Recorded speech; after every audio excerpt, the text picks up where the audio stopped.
ఈరోజు క్రీస్తు విరోధులు ఎందుకు లెగుస్తున్నారంటే సంఘానికి యుద్ధం తెలియదు.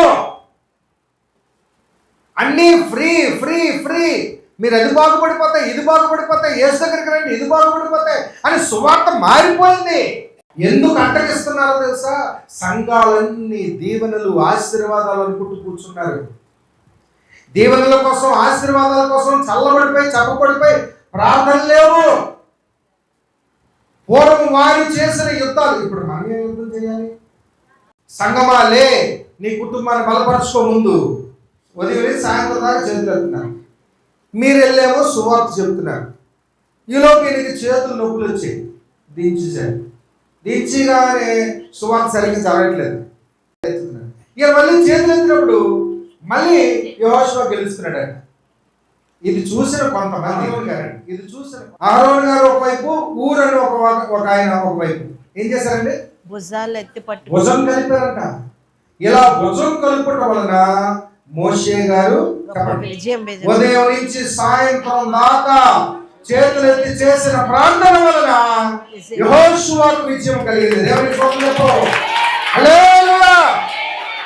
అందుకు ఆ ప్రాంతానికి మోషే గారు పెట్టిన పేరేం చెప్పండి? యెహోవా నిస్సి, అంటే ప్రభువే నా ధ్వజము. దేవునికి స్తోత్రం చెప్పు.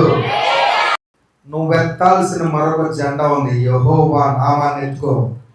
హూ ఆర్ యు అంటే the lord is my God, ప్రభువే నాకు దేవుడుగా ఉన్నాడు అనే ధ్వజము నువ్వు ఎత్తాలి. ధ్వజం అంటే బ్యానర్. ఏంటంటే బ్యానర్. ఇందుకు ఆ బ్యానర్ ఏంటండి? ఏ సాక్ష్యం కలిగి ఉన్నావు?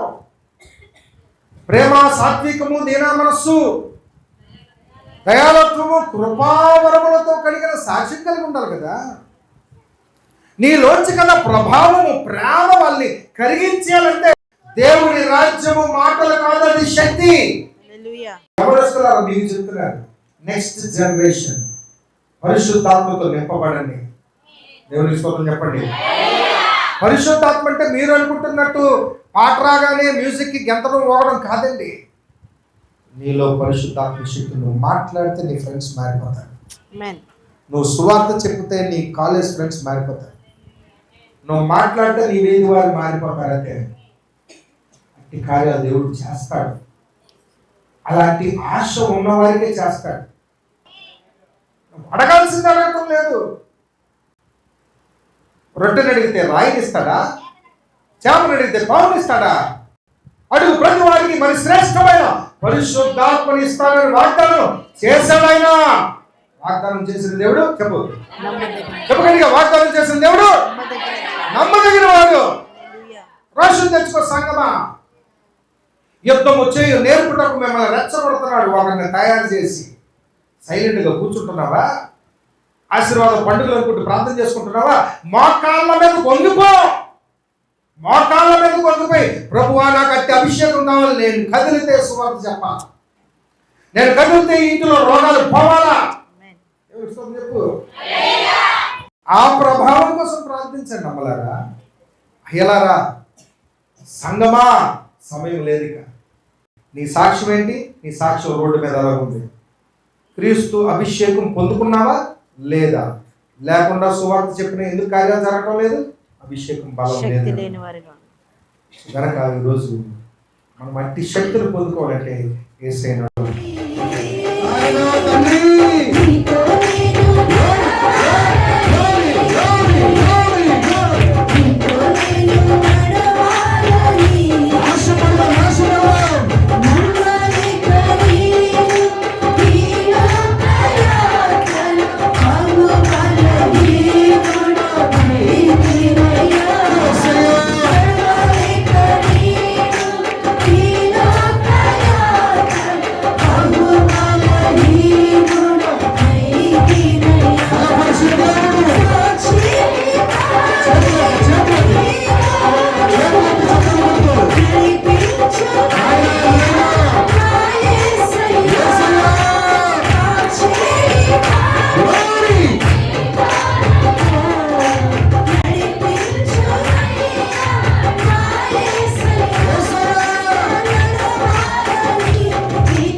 గొప్ప కార్యాలు నేను చూడాలి ప్రభు అని ప్రభుని అడగండి. ఆత్మాభిషేకంతో నింపబడండి. ప్రభు మిమ్మల్ని బలపరిచి దీవించి ఆశీర్వదించునుగాక. మరి ఇప్పుడు మన మధ్య దైవ సేవకుల్ని, సో మన స్థానిక దైవజనుల్ని, మరి సూర్యప్రకాష్ అయ్య గారిని, దైవజనులు అమ్మగారిని, ఇద్దరిని కూడా చిరు సత్కారంతో మనం వారిని ఆశీర్వదిద్దాం. మనం వారి గురించి ప్రార్థన చేద్దాం. అందరూ గట్టిగా చప్పట్లు కొట్టి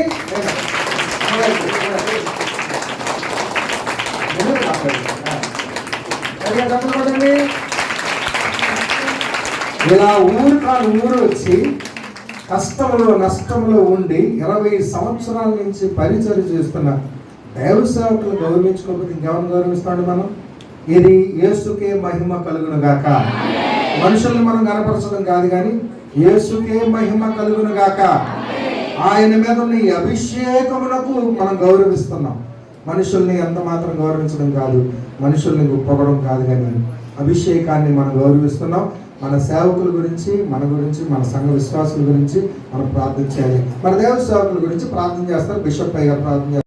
నమ్మకమైన సాక్షి, రుద్రునాథి సంబూతుడిగా లేచిన వాడును, భూపతిగతుని యేసుక్రీస్తు కృపా సమాధానం కూడి వచ్చిన మనందరికీ ప్రత్యేకముగా దేవుని యొక్క దీవెనాశీర్వాదములు మనతో ఉండి నడిపించి ఆశీర్వదించునుగాక.